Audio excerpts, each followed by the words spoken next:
Welcome to Ocimum studies. Ocimum studies के इस video में आप सबकी स्वागत है।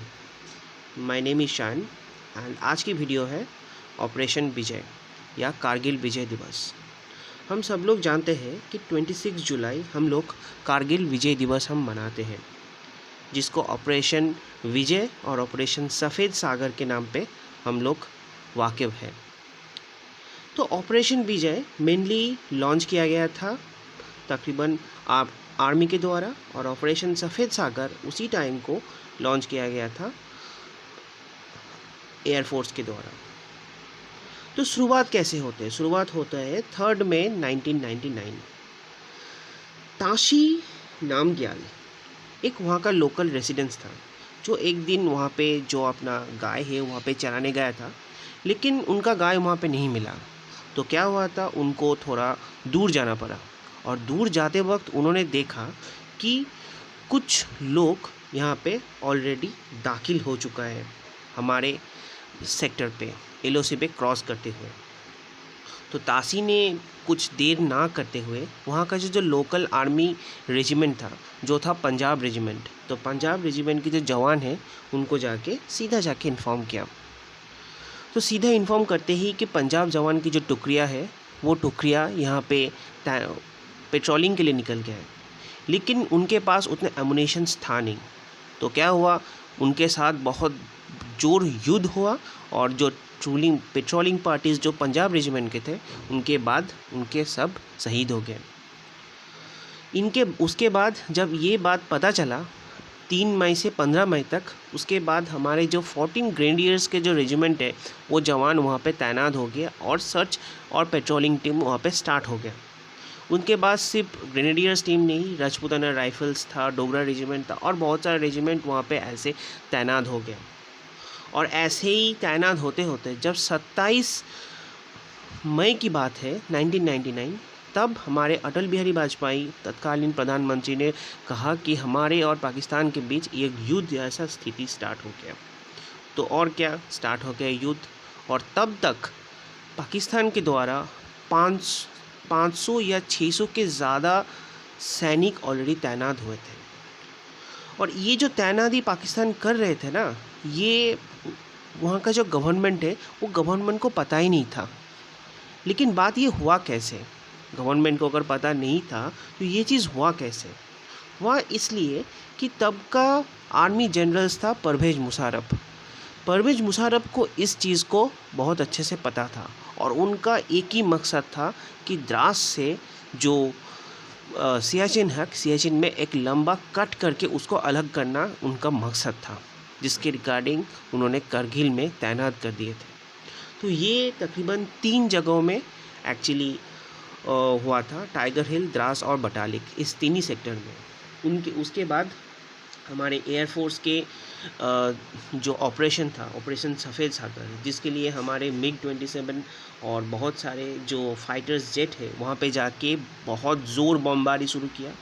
और जैसे भी जब आर्मी वहाँ पे तैनात हो गए, उसके बाद हमारे जो बोफोर्स तोपे हैं वो भी तैनात हो गया, और बहुत ज़ोर युद्ध स्टार्ट हो गया। युद्ध होते होते वहाँ पे जितने सारे इंट्रूडर्स थे, जो पाकिस्तानी आर्मी के जो वेश बदल के आए थे, उनको सबको वहाँ पे खदेड़ दिया गया है। खदेड़ने के बाद एक एक करके उनको सबको खदेड़ा गया है, और जो नहीं था इसके लिए उनको मारा गया है। तो इसी के लिए हमारे तकरीबन 527 वीर जवान वहाँ पे शहीद हो गए, जिसके लिए हम लोग जानते हैं एक बहुत सारे नाम, जैसे विक्रम बत्रा उस समय एक ख़ास नाम है जो हम जानते हैं। तो इसी बात इंडिया ने अमेरिका के साथ बात करना शुरू किया, और अमेरिका ने तभी ये अर्ज किया कि ये जो ट्रूप है ये गलत तरीके से दाखिल हुआ है इंडिया में, और ये गलत है। फिर जब इंडियन ट्रूप्स ने ये युद्ध कंप्लीट किया, उसके बाद जो टाइगर हिल में पॉइंट है 5060 और 5100 पॉइंट, यहाँ पे इनको कैप्चर कर लिया गया है, और ये कैप्चर किया था जून 20, 1999 में। उनके बाद पाकिस्तान की जो आर्मी है उन लोग भी फिर बटालिक सेक्टर में भी बहुत सारा तैनात हो चुके हैं। और बटालिक सेक्टर के बाद भी बहुत सारा है, यहाँ पे बहुत सारा आर्म्स एंड अम्यूनिशंस इन लोग इकट्ठा करके रखे थे उस जगह में, और एक घाटी करके रखे थे जिसके लिए इन लोग बहुत सारा सप्लाईज़ की कमी नहीं हो रहा था, और जिसके रिगार्डिंग हमारे जो जवान हैं इनके पास वो एक्चुअली वाइडेज भी नहीं था, जिसके रिगार्डिंग इनको थोड़ा बहुत सारा प्रॉब्लम हो रहा था। और फिर क्या, फिर हम लोग एक के बाद एक ये युद्ध चलते गए और फिर हम लोग उस पॉइंट को कैप्चर करके हम लोग फिर से ये जीत दाखिल की है। लेकिन यहाँ पे कुछ गौर करने वाला बहुत सारा बात है, बहुत हिडन चीज़ है जो सबको नहीं पता है। जब आर्मी ने ऑपरेशन विजय लॉन्च किया, एयरफोर्स ने लॉन्च किया ऑपरेशन सफ़ेद सफर, तब इंडियन नेवी में कर क्या रहा था? हम सबको पता है 1971 के दौर में जब हम लोग फुल स्केल वॉर था इन बांग्लादेश लिबरेशन वॉर पे, तब हमको पता है इंडियन नेवी ने एक बहुत महत्वपूर्ण रोल अदा किया था।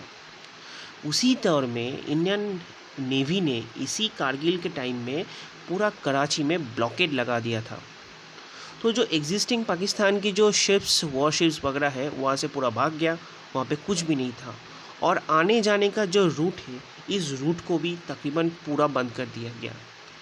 तो जो लॉजिस्टिक है, सप्लाई है, ये ऐसा चोकिंग कर दिया इंडियन नेवी ने, बिना कुछ खोए बिना कुछ नष्ट किए ऐसा चोकिंग कर दिया, तो पाकिस्तान वहीं पे अपना दम तोड़ दिया।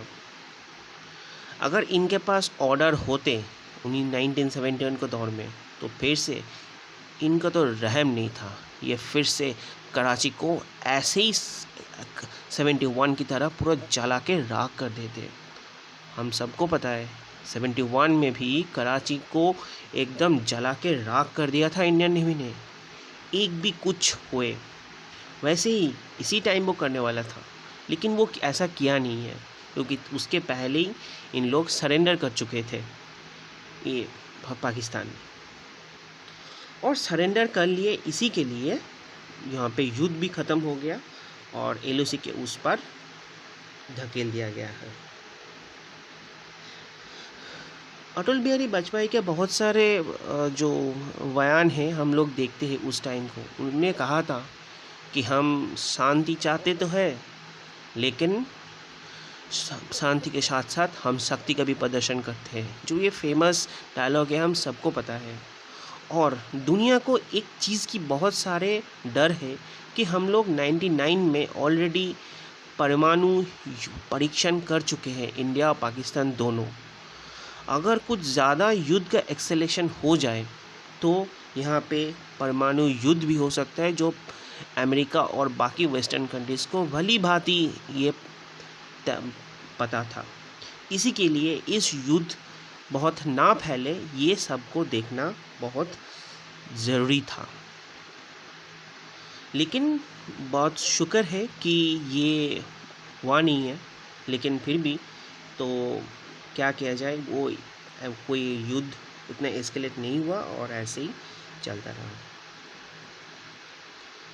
तो ये था कारगिल युद्ध, और 26 जुलाई हम लोग उसी कारगिल के विजय दिवस मनाते हैं, और हमारे जो वीर जवान हैं उनको हम श्रद्धा ज्ञापन करते हैं और उनके लिए नमन। चाहे हमारे कैप्टन विक्रम बत्रा हो या मंजू सन्याल हो, कोई भी हो, यहाँ पे हो। कैप्टन विक्रम बत्रा को परमवीर चक्र मरणोपरांत दे गया था। ये 13 JNK राइफल्स का जवान थे एक्चुअली, जो हम सभी ने जानते हैं। इसके बाद ग्रेनेडियर के हैं ग्रेनेडियर योगेंद्र सिंह यादव, जो परमवीर चक्र, ये 18 ग्रेनेडियर्स के जवान थे, जो उसके बाद परमवीर चक्र इनको दिया गया था। उसके बाद कैप्टन मनोज कुमार पांडे परमवीर चक्र, ये भी मरणोपरांत दिया गया, ये गोरखा राइफल्स के थे। उसके बाद लेफ्टिनेंट बलबंत सिंह महावीर चक्र, ये भी 18 ग्रेनेडियर्स के थे। और उसके बाद मेजर राकेश सिंह अधिकारी, इनको महावीर चक्र मरणोपरांत दिया गया था।